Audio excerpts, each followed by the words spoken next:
స్వర్ణగిరి ఆధ్యాత్మిక సమాచారానికి స్వాగతం.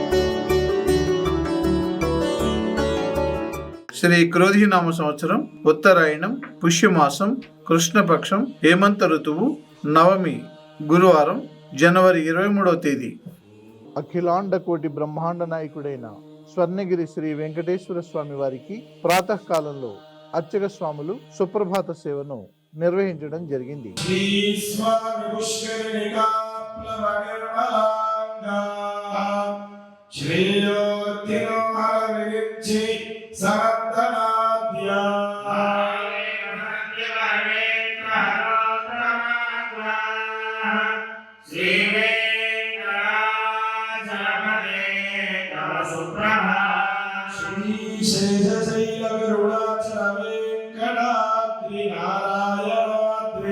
సుప్రభాత సేవ అనంతరం శ్రీ మహాలక్ష్మి అమ్మవారు 33 కోట్ల దేవతలు కొలువు తీరినట్టి గోపృష్ఠ దర్శనాన్ని చేయించడం జరిగింది.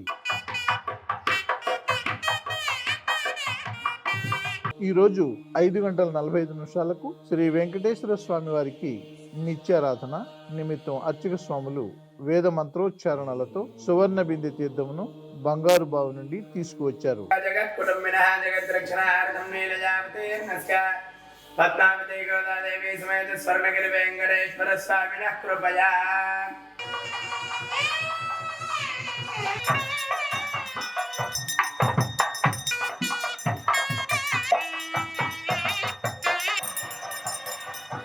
అలంకార ప్రియుడైన స్వర్ణగిరి శ్రీ వెంకటేశ్వర స్వామి వారికి అర్చక స్వాములు మేళ తాళ మృదంగ మంగళ ధ్వనుల మధ్య సుగంధభరితమైన పుష్పమాలలతో తోమాల సేవను నయన మనోహరంగా నిర్వహించారు.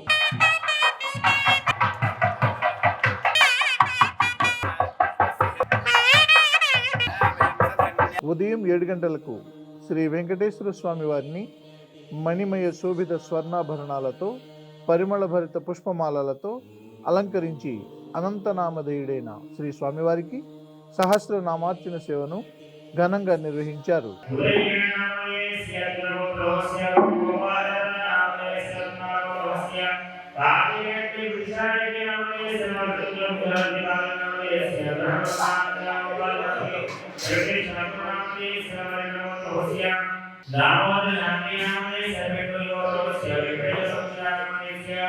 ఈ రోజు ఉదయం స్వర్ణగిరి క్షేత్రంలో లోక కళ్యాణం కోసం అర్చక స్వాములు శ్రీ సుదర్శన నారసింహ హవనంను నిర్వహించారు.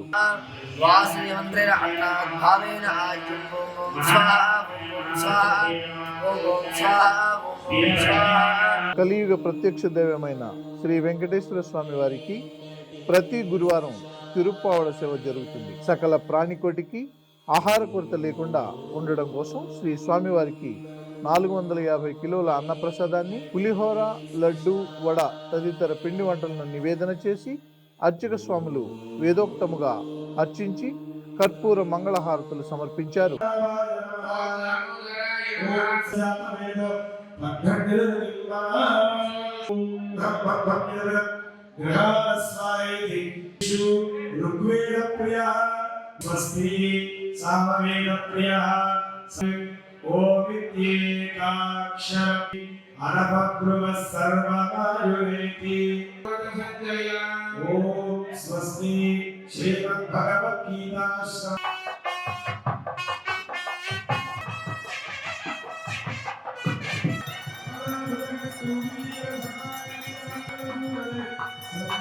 ఉదయం 10:30 జగదేక చక్రవర్తి అయిన శ్రీ పద్మావతి గోదాదేవి సమేత శ్రీ వెంకటేశ్వర స్వామి వారిని పట్టు పీతాంబరాలు ధరింపజేసి సువర్ణ భరిత వజ్రాభరణాలతో సుగంధ భరిత పుష్పమాలలతో అలంకరించి శ్రీ స్వామివారి నిత్య కళ్యాణ మహోత్సవాన్ని అర్చక స్వాములు శ్రీవారి వైభవోత్సవ మండపంలో అంగరంగ వైభవంగా నిర్వహించారు. భక్తులు శ్రీవారి కళ్యాణ మహోత్సవాన్ని కన్నుల పండుగగా తిలకించారు.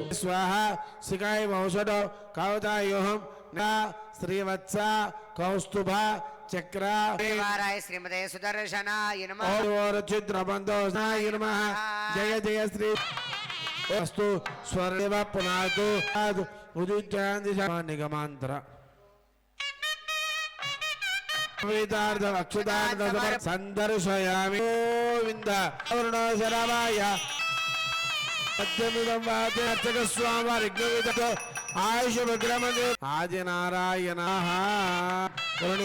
మహే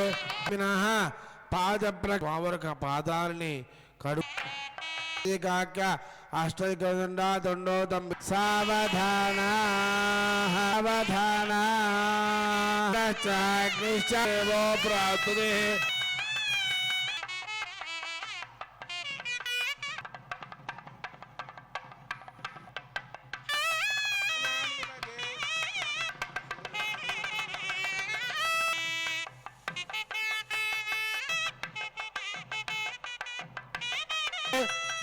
శ్రీమద్వేంకటనాథాయ శ్రీనివాసాయ మంగళం. ప్రతిరోజు స్వర్ణగిరిలో అఖిలాండ కోటి బ్రహ్మాండ నాయకుడి అన్నప్రసాద వితరణలో భాగంగా ఈరోజు సుమారు 3000 మందికి పైగా భక్తులు నిత్యాన్న ప్రసాదాన్ని స్వీకరించారు.